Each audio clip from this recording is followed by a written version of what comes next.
In March 2024, while digitizing her grandmother's photo collection in Portland, Oregon, Sarah Mitchell discovered something that defied explanation. Among dozens of family photographs was one from Christmas 1943, showing her great-grandmother, two young children, and a man in U.S. Army uniform, her great-grandfather, Sergeant James Mitchell. The family looked happy, gathered around a modest Christmas tree. But Sarah knew the official records. James Mitchell had been killed in action in Italy on November 8, 1943, 6 weeks before this photograph was taken. The U.S. Army had confirmed his death. His body had been buried in an American military cemetery in Sicily. Yet here he was, clearly visible in a family Christmas photo, smiling at the camera as if he'd never left home. The following story is a work of supernatural fiction, inspired by historical events and family accounts. Sarah Mitchell had been putting off this project for months. Her grandmother, Dorothy Mitchell, had passed away in January 2024 at age 93, leaving behind 70 years of family photographs stored in deteriorating albums and shoeboxes. As the family's unofficial historian, Sarah had volunteered to digitize everything before the images were lost to time. Most photographs were exactly what she expected: birthday parties, holidays, graduations, vacations. Decades of ordinary family life preserved in fading Kodachrome. Sarah scanned them methodically, adding dates and names to each digital file, creating a comprehensive family archive. Then, on March 15, 2024, she opened a small wooden box labeled War Years, Private, in her grandmother's shaky handwriting. Inside were perhaps 30 photographs from the early 1940s. Sarah recognized her grandmother as a young woman, her great-aunts as children, relatives long dead. One photograph immediately caught her attention. It showed a family gathered around a Christmas tree, clearly 1940s based on the clothing and decorations. Her great-grandmother Helen stood behind two small children, ages perhaps 6 and 8. And beside them, in full U.S. Army uniform, with sergeant stripes visible, stood a man Sarah immediately recognized from other family photos. Her great-grandfather, James Mitchell. The family looked happy. James had his arm around Helen. The children were smiling. A modest Christmas tree stood decorated with paper chains and popcorn strings, typical of wartime celebrations when materials were scarce. On the mantel behind them, Sarah could see Christmas cards and a small American flag. She flipped the photograph over. On the back, in faded pencil, someone had written, "Christmas 1943, James's last photo." Sarah frowned. Something felt wrong about that date. She opened her laptop and pulled up the family genealogy file she'd been maintaining for years. She navigated to James Mitchell's entry and felt her stomach drop. James Robert Mitchell. Born March 12, 1915. Died November 8, 1943. Killed in action, Italy. Service: U.S. Army, 45th Infantry Division, November 8, 1943, 6 weeks before Christmas. Sarah looked at the photograph again. James was clearly there, solid and present, not transparent or ghostly. This wasn't a double exposure or a photographic error. The image quality was consistent across the entire photograph. The lighting was uniform. James cast a shadow identical to the others. She examined the photograph more carefully with a magnifying glass. James's uniform showed realistic wrinkles and shadows. His hand on Helen's shoulder created natural indentation in her dress fabric. He wasn't superimposed. He was genuinely present when this photograph was taken. But that was impossible. According to military records, James Mitchell had been killed by German artillery fire during fighting in Italy on November 8, 1943. His death had been confirmed by multiple witnesses. His commanding officer had written a letter to Helen, describing James's bravery and expressing condolences. The U.S. Army had sent official notification. James's body had been recovered and buried in Sicily. Yet here was photographic evidence of James at home in Portland, Oregon, on Christmas 1943, at least 6 weeks after his confirmed death. Sarah's hands trembled as she placed the photograph on her scanner. She needed high-resolution images. She needed to examine every detail, because either the military records were catastrophically wrong, or something impossible had happened in her family's history. As the scanner slowly captured the image at maximum resolution, Sarah noticed something else that made her heart race. On the mantel behind the family, partially obscured by Christmas cards, was a Western Union telegram. The distinctive yellow paper unmistakable even in a black and white photograph. She zoomed in on the high-resolution scan, enhancing the image until she could just barely make out words on the telegram. Regret to inform you, killed in action. November 8, 1943. The death notification telegram was visible in the same photograph that showed James alive with his family. Sarah spent the next 3 days obsessively researching James Mitchell's military service and death. She needed to verify the facts before drawing any conclusions about the impossible photograph. She started with the National Archives, accessing James's military service records through their online database. The documentation was comprehensive and heartbreaking. Sergeant James Robert Mitchell, Service Number 193854472, enlisted September 1942, assigned to Company B, 181st Infantry Regiment, 45th Infantry Division. Deployed to Sicily, July 1943, participated in the Italian campaign. Killed in action, November 8, 1943, near Venafro, Italy. Cause of death, artillery shell. Body recovered and identified by dog tags and personal effects. Initially buried at temporary military cemetery, Sicily. Remains later transferred to Sicily Rome American Cemetery. The records included copies of official documents. The telegram sent to Helen Mitchell on November 12, 1943, informing her of James's death. A letter from his commanding officer, Captain Robert Harrison, dated November 15, 1943, describing James as a brave soldier and natural leader who died instantly and without suffering. Even a sketch map showing the approximate location where James had been killed. Sarah found James's grave listing in the Sicily Rome American Cemetery database. Plot D, Row 7, Grave 142.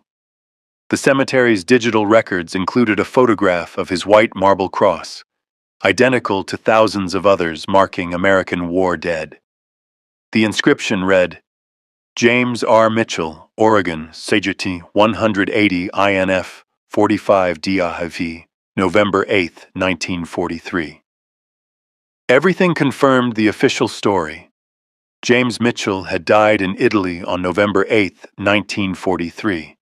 There was no ambiguity, no missing in action designation that might suggest uncertainty.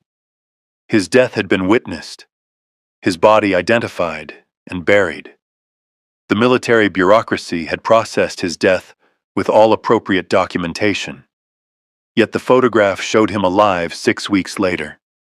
Sarah contacted the 45th Infantry Division Museum in Oklahoma, hoping military historians might have additional information. The curator, Dr. Michael Chen, was helpful but puzzled by her inquiry. Our records confirm Sergeant Mitchell's death on November 8, 1943, Dr. Chen wrote in an email. The 181st Infantry Regiment was engaged in heavy fighting near Venafro during that period.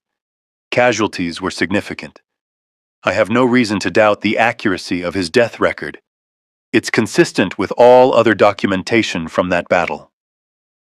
But then Dr. Chen added something intriguing.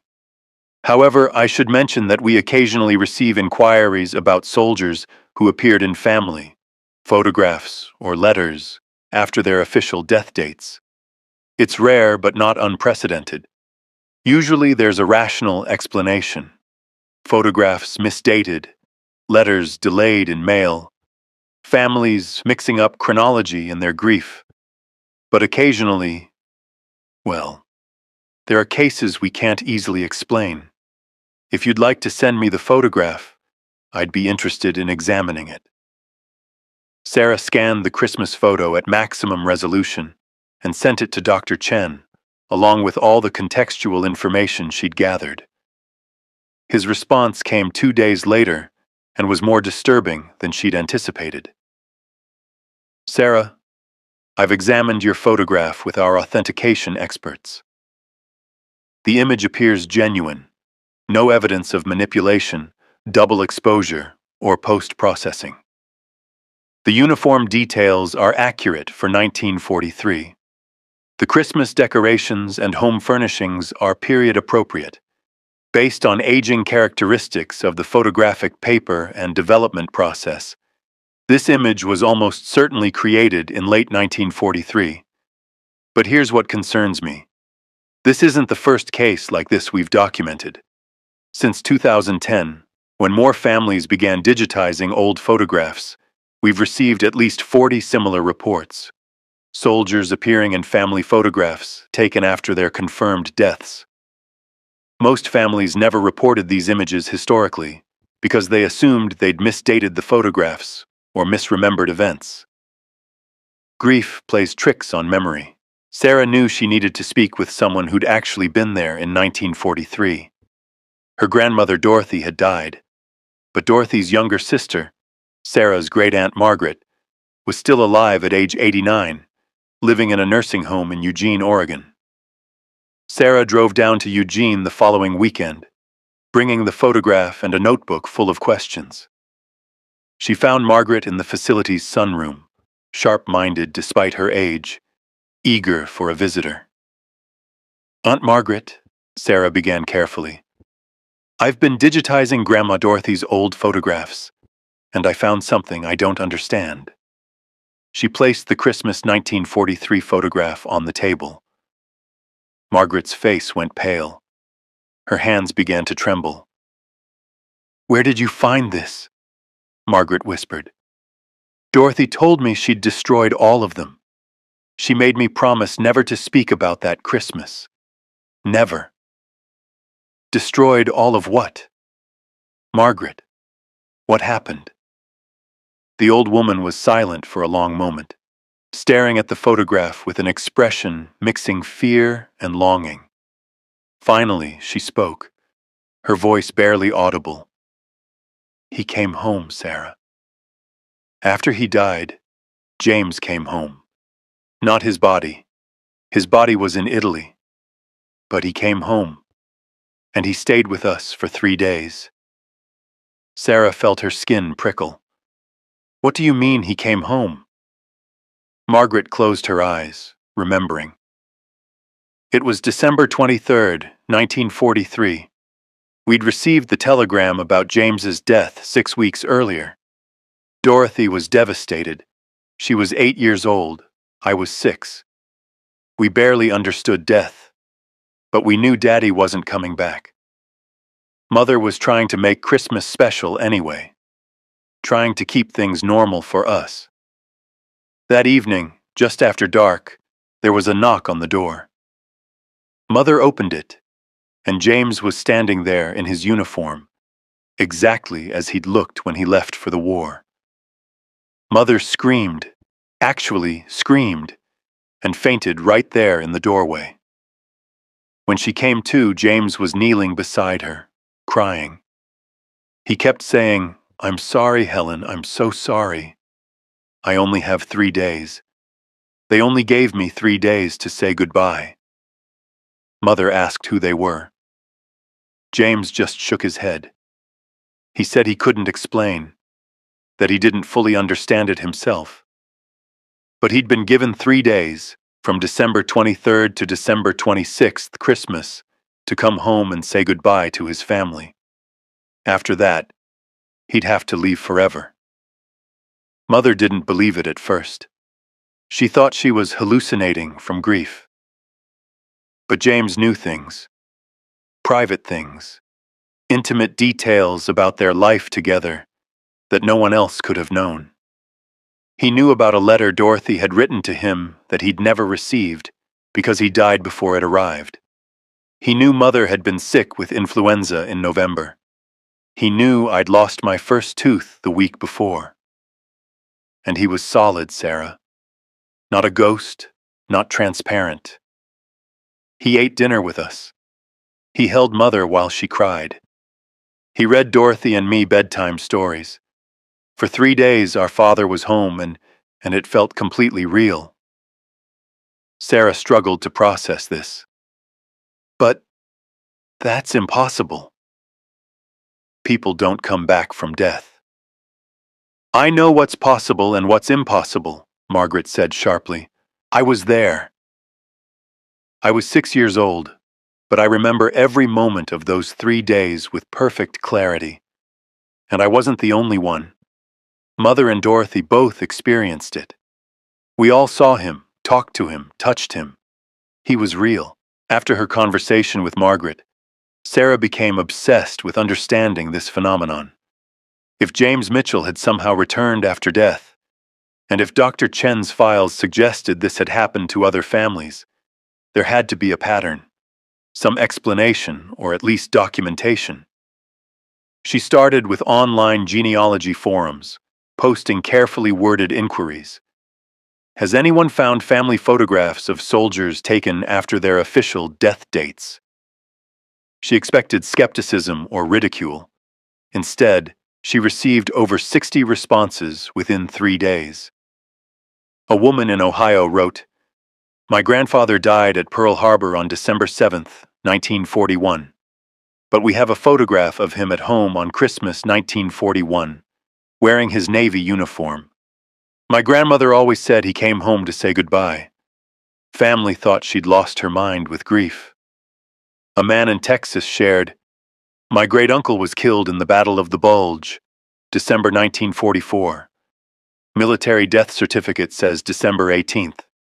But we have letters he wrote to his mother dated December 25th, 1944, postmarked from Texas, where his family lived. Letters describe Christmas dinner with the family." No one ever understood how this was possible. Each response followed a similar pattern. Soldier killed in combat. Official military confirmation of death. Yet documented evidence of the soldier appearing at home days or weeks later for a brief period, usually 3 days, sometimes up to a week, before disappearing permanently. Sarah compiled the responses into a database and began analyzing patterns. Geographic distribution. Nationwide. No concentration in any particular region. Time period. Primarily World War II, 1941 to 1945. But some cases from Korean War, Vietnam War, even recent conflicts. Duration of visits. Most commonly 3 days, occasionally up to 7 days. Timing. Usually appeared during significant family occasions, Christmas, Thanksgiving, birthdays, anniversaries. Physical characteristics. Described as solid and real, not transparent or ghostly. Awareness. The soldiers seemed to know they were dead and that their time was limited. Evidence, photographs, letters, multiple witnesses, typically entire families experienced it together. Sarah contacted Dr. Patricia Wong, a parapsychologist at the University of Virginia who specialized in crisis apparitions and after-death communications. Dr. Wong had been studying similar phenomena for 20 years. What you're describing aligns with what we call crisis visitations or compassionate returns, Dr. Wong explained during their video call. These differ from typical ghost sightings in several important ways. First, multiple people experience them simultaneously. It's not one person seeing a ghost. It's an entire family interacting with what appears to be a living person. Second, the figure is solid and physical, not ethereal. Third, there's awareness and intentionality. These soldiers know they're dead and explicitly state they've been given limited time to say goodbye. But how is this possible? Sarah asked. How can dead people physically appear? Dr. Wong shook her head. We don't know. Current physics and biology can't explain it. But the documentation is compelling. I've personally interviewed over 200 families reporting similar experiences. The consistency of details across unconnected cases suggests this is a real phenomenon, not mass delusion or fabrication. She pulled up her own database on screen. I've been tracking these cases since 2003. What's particularly interesting is the timing pattern. Over 80% of documented cases occur during major holidays, suggesting that emotional significance or family gatherings might be a factor. The 3-day duration appears in approximately 65% of cases, which is statistically significant but unexplained. 2 weeks after Sarah's conversation with Dr. Wong, she received an unexpected phone call from an unlisted number. The caller identified himself as Colonel David Brennan, U.S. Army Historical Division, calling from the Pentagon. Ms. Mitchell, we understand you've been researching unusual military death records and post-mortem appearances. We'd like to speak with you about your findings. Sarah felt a chill.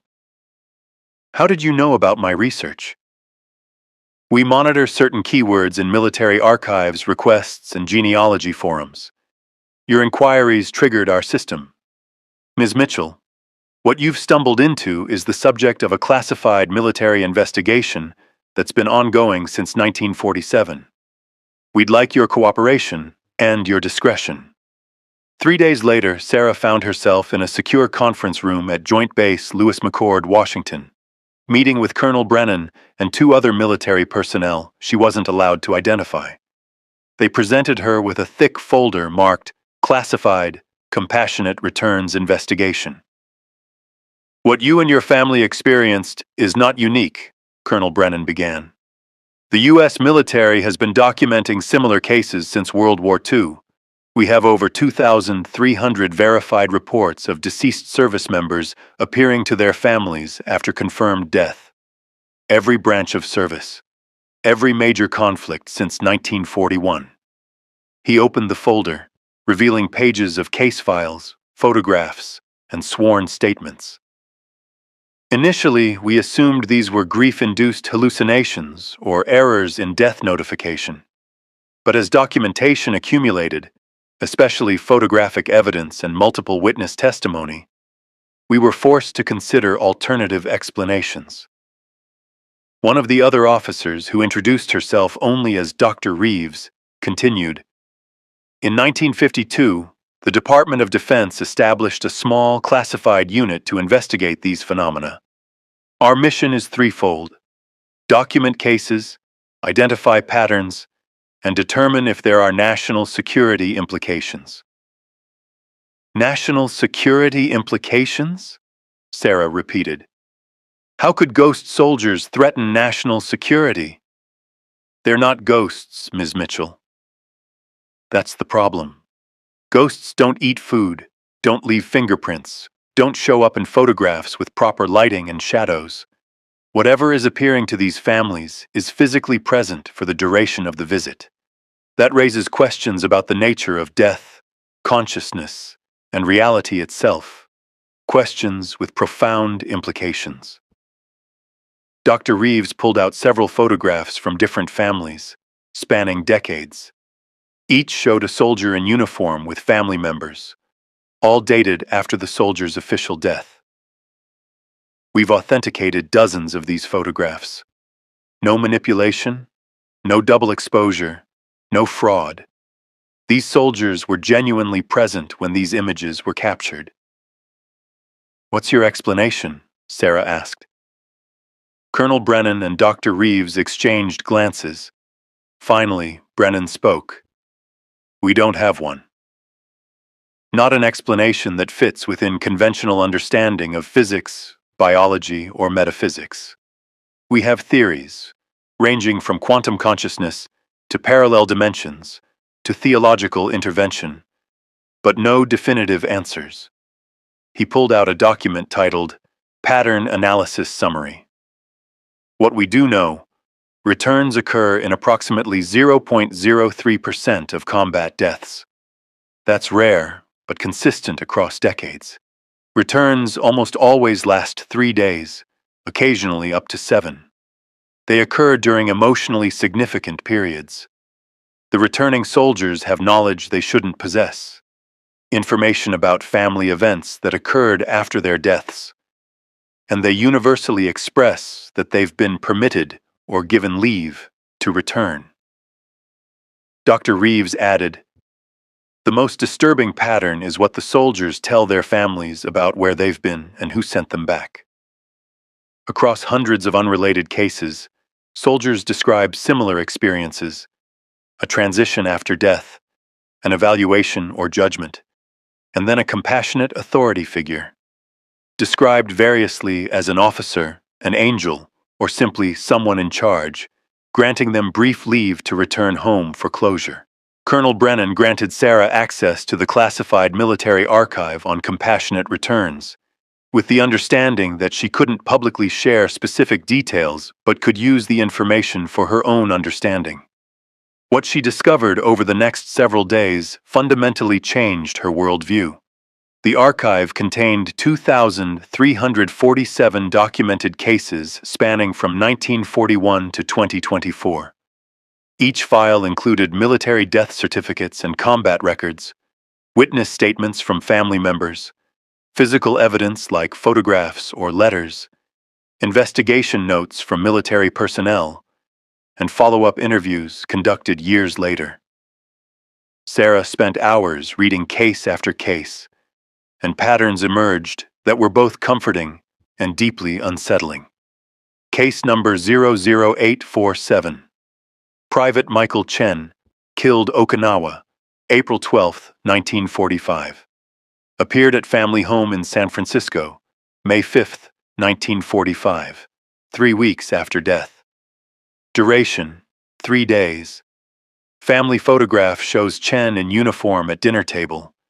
Chen told family he'd been granted compassionate leave and had to report back after 72 hours.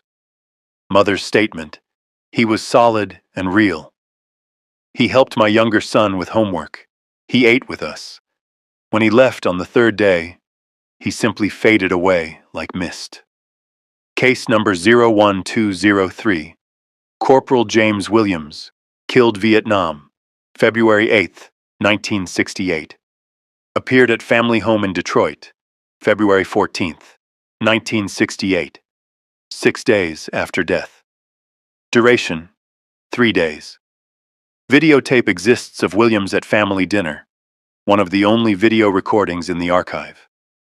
Williams told sister he'd been given permission to say goodbye properly because his death had been sudden. Sister's statement: "He looked exactly like he did when he left for Vietnam. He knew things he couldn't have known, that Dad had been in the hospital, that I'd gotten engaged, information that happened after he died." Case number 01876. Sergeant Lisa Torres, killed Iraq, March 15, 2003. Appeared at family home in Arizona, March 22, 2003, 7 days after death. Duration, 4 days. Photographs and multiple witness statements. Torres told parents she'd been granted extended leave because she had a young daughter who needed closure. Daughter, age 7, drew pictures of Mommy's visit that matched parents' descriptions. Torres's statement to family: "I can't explain where I've been or how I'm here. Someone is allowing this. I have 4 days, and then I have to return." The archive included extensive analysis attempting to identify commonalities. Returns occurred in roughly 1 in 3,000 combat deaths. No pattern by rank, race, religion, or geographic origin. Slightly higher incidence among parents with young children. 65% lasted exactly 3 days, 20% lasted 2 days, 10% lasted 4 to 7 days, 5% lasted only hours. No documented case exceeded 7 days. 73% occurred within 2 weeks of death, 20% occurred within a month, 7% occurred later.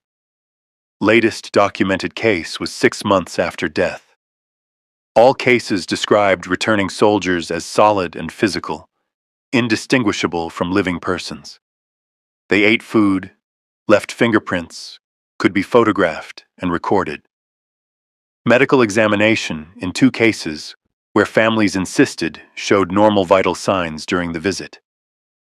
89% of returning soldiers demonstrated knowledge of events that occurred after their deaths: family illnesses, births, marriages, financial problems. This impossible knowledge was one of the strongest pieces of evidence that these were genuine returns rather than hallucinations. But the most significant pattern was linguistic.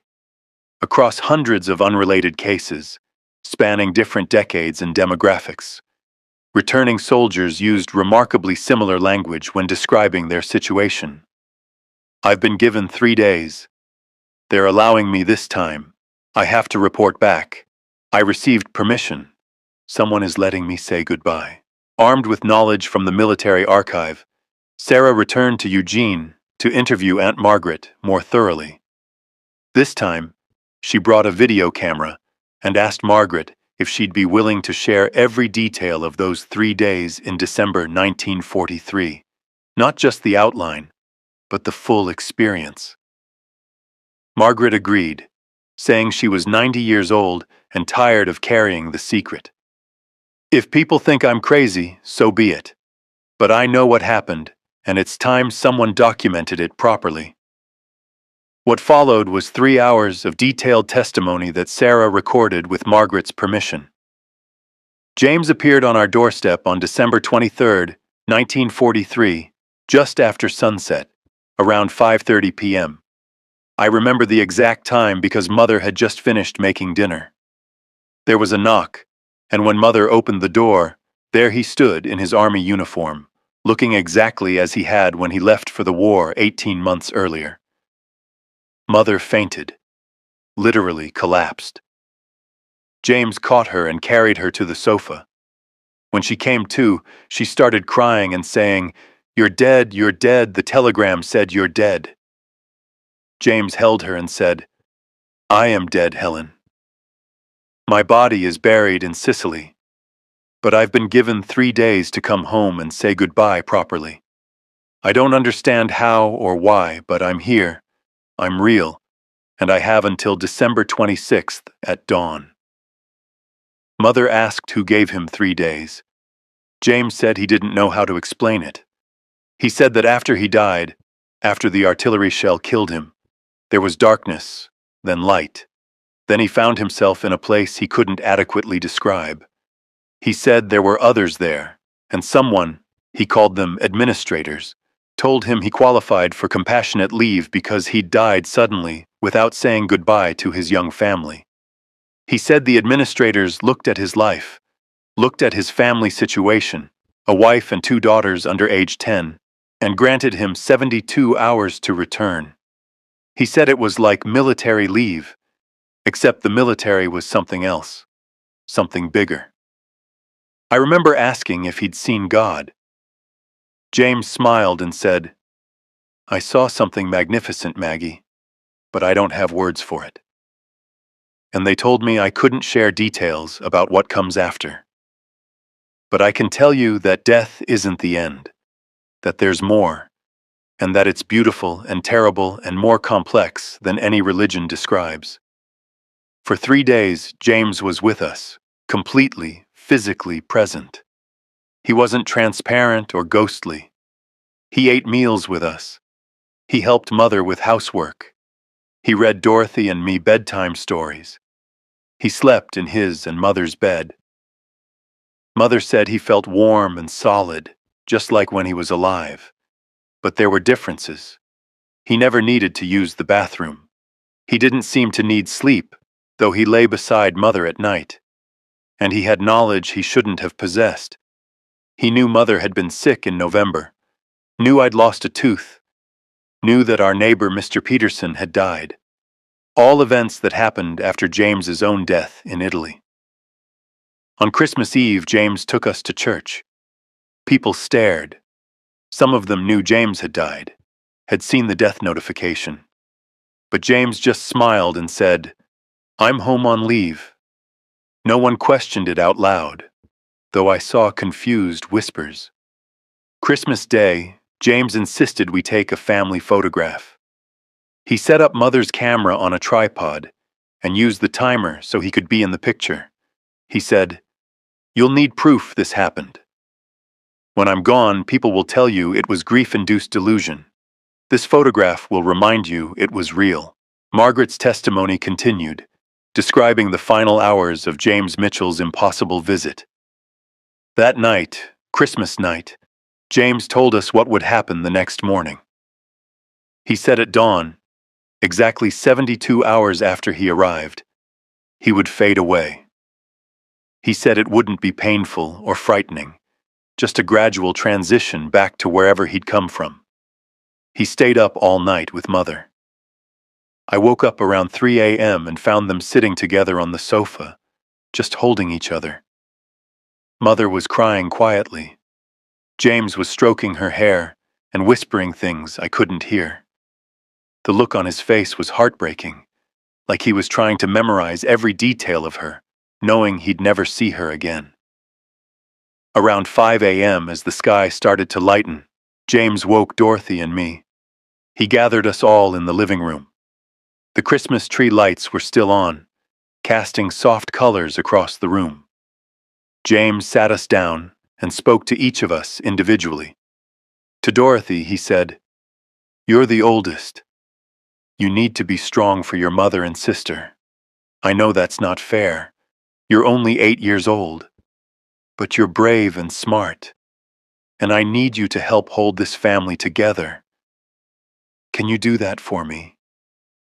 Dorothy nodded, tears streaming down her face. James hugged her and said, "I'm so proud of you. I'll always be proud of you." To me, he said, "Maggie, you're going to have a good life.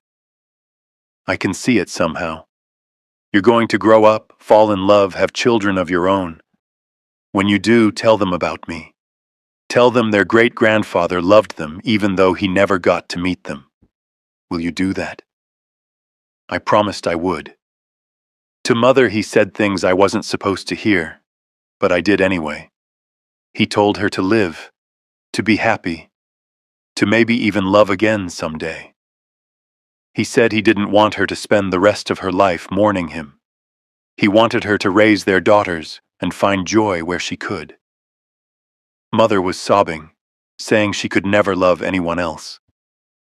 James said, "You'll always love me. But you can love me and still live. Promise me you'll live, Helen." She promised. Then, as the sun started to rise, it began. James started to become less solid, not transparent exactly, but less present, like he was slowly being pulled away from our reality. It happened gradually over maybe 5 or 10 minutes. He kept talking to us even as he faded, kept saying, "I love you. I love you. I'll be waiting for you." His voice became quieter, more distant, even though he was sitting right there. And then he was gone. Not all at once, just not there anymore. The space where he'd been sitting felt empty and cold. The house felt different, darker, quieter, more lonely.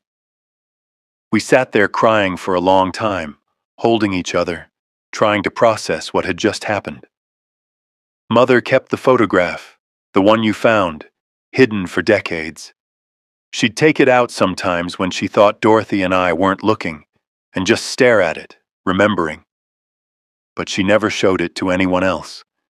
She was afraid of what people would say, afraid they'd think she was crazy, or that we'd all hallucinated from grief. But it wasn't a hallucination, Sarah. I was 6 years old, but my memories of those 3 days are clearer than memories from last week. James came home. He was given 3 days to say goodbye, and then he left forever. That's what happened. I don't care if anyone believes me. I know the truth. After documenting Margaret's full testimony, Sarah worked with Dr. Wong and Colonel Brennan to create a comprehensive report on compassionate returns. What emerged was a picture of a phenomenon far more widespread than anyone had realized. The data showed that compassionate returns had been occurring throughout recorded history, not just in modern times. Dr. Wong found references in Civil War letters, Revolutionary War diaries, even medieval texts describing soldiers returning briefly after death to bid farewell to loved ones. This isn't a modern phenomenon created by photography or mass media, Dr. Wong explained. It's ancient. Every culture has stories of the honored dead returning temporarily to comfort the living. We've dismissed these as mythology or folklore. But what if they were documentation of a real phenomenon that we simply didn't understand? The military archive revealed patterns across different conflicts and eras. During World War I, there were documented cases of soldiers appearing to families in America, while their bodies lay in trenches in France. During the Korean War, families reported visits from soldiers killed in combat thousands of miles away. During Vietnam, the pattern continued, and in recent conflicts in Iraq and Afghanistan, the phenomenon persisted. What made the modern cases more compelling was the quality of documentation. In 1943, families had a single photograph as evidence. By the 2000s, families had photographs, videos, security camera footage, and multiple forms of verification. The evidence became harder to dismiss as hallucination or grief-induced delusion. Sarah discovered something particularly intriguing in the archive. The phenomenon wasn't limited to American soldiers. British military historians had documented similar cases. So had French, Canadian, Australian, and German researchers. This was a global phenomenon, affecting service members from all nations involved in armed conflict. Dr. Reeves from the military investigation team shared a confidential finding. We've quietly reached out to our counterparts in allied nations. They've all documented similar cases. The British Ministry of Defence has over 800 cases on file. The Australian Defence Force has documented more than 200. This is happening worldwide, following the same patterns. 3-day visits, holiday timing, impossible knowledge, physical presence. But perhaps the most significant discovery was what the phenomenon suggested about the nature of death itself. If consciousness could somehow return to physical form, even temporarily, it challenged materialist assumptions about death as the absolute end of existence. Dr. Wong organized a confidential conference bringing together researchers from multiple disciplines: parapsychologists, physicists, theologians, philosophers, and military historians. The goal was to develop theoretical frameworks that might explain compassionate returns. The physicists proposed quantum consciousness theories, suggesting consciousness might exist as a quantum phenomenon that doesn't entirely cease at biological death. The theologians saw evidence of an afterlife with structure and rules, where compassionate returns were granted by some form of divine or administrative authority. The philosophers debated the nature of personal identity and whether the returning soldiers were truly the same individuals who had died, or some form of echo or replica. No consensus emerged. But the conference produced something valuable: a recognition that this phenomenon, whatever its explanation, was real and deserved serious scientific and philosophical investigation, rather than dismissal as superstition. Sarah found herself at the center of this emerging field of research. Her family's story, documented through Margaret's testimony, the photograph, and the military records, became one of the most thoroughly verified cases in the archive. But for Sarah, the academic and scientific aspects felt secondary to something more personal. Her great-grandfather had been given 3 days to say goodbye to his family. He'd used those 3 days to comfort his wife, reassure his daughters, and create one final memory they could hold on to for the rest of their lives. Whatever the mechanism or explanation, James Mitchell had been granted a profound gift, and he'd used it with grace, love, and intention. Sarah Mitchell's investigation into her great-grandfather's impossible return transformed not only her understanding of death, but also sparked a broader conversation about compassionate returns and their implications for how we think about loss, grief, and what comes after. In November 2024, 8 months after discovering the Christmas photograph, Sarah published a carefully curated article in a paranormal research journal titled The Compassionate Returns Phenomenon: Documentation and Analysis of Post-Mortem Soldier Visitations. The article, co-authored with Dr. Wong and approved by the military for declassified portions, brought the phenomenon into public awareness for the first time. The response was overwhelming. Within days, Sarah received over 500 emails from families sharing their own stories of deceased loved ones, not just soldiers, but civilians too, returning briefly after death to say goodbye. The phenomenon appeared to extend beyond military deaths, though combat deaths showed the highest incidence rate. A woman in Michigan wrote, "My mother died suddenly of a heart attack in 2019. 3 days later, she appeared in my kitchen, solid and real, and spent the afternoon with me. She explained things I needed to know about her estate, comforted me about her death, and told me she was at peace, mamomus. Then she faded away. I never told anyone because I thought I'd lost my mind with grief. Now I know I wasn't alone." The commonalities across these civilian cases matched the military patterns: 3-day duration, physical solidity, impossible knowledge, and references to being given permission or allowed to return by some unnamed authority. Sarah worked with Dr. Wong to establish the Compassionate Returns Research Project, a nonprofit organization dedicated to documenting and studying the phenomenon. They created a secure database where families could confidentially report their experiences, providing researchers with a growing body of evidence. The project also offered support groups for families who'd experienced returns.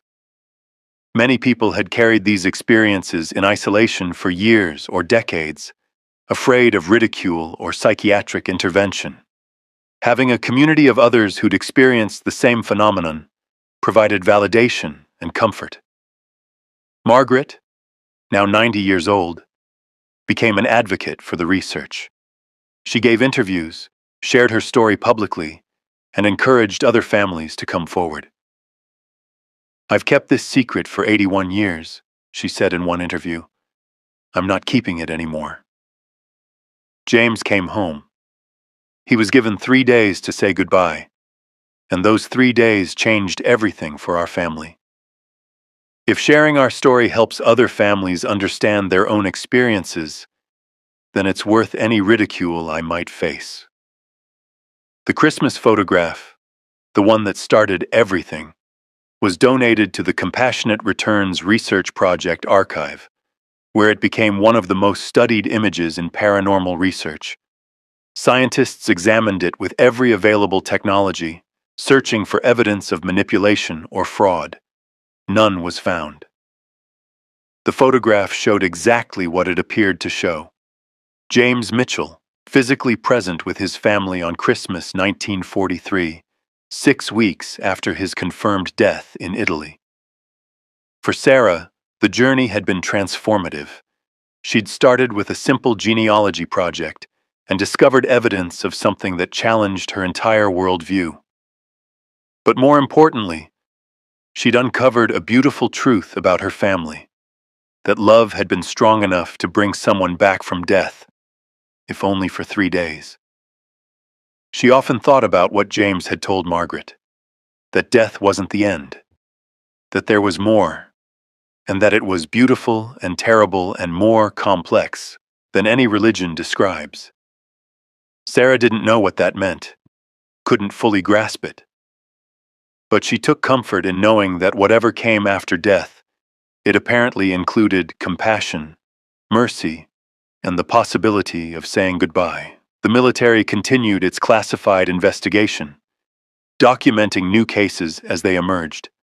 Dr. Wong expanded her research, collaborating with scientists around the world, and families continued to report experiences of loved ones returning briefly after death, adding to the growing body of evidence that consciousness, love, and connection might transcend the boundaries of mortality in ways we're only beginning to understand.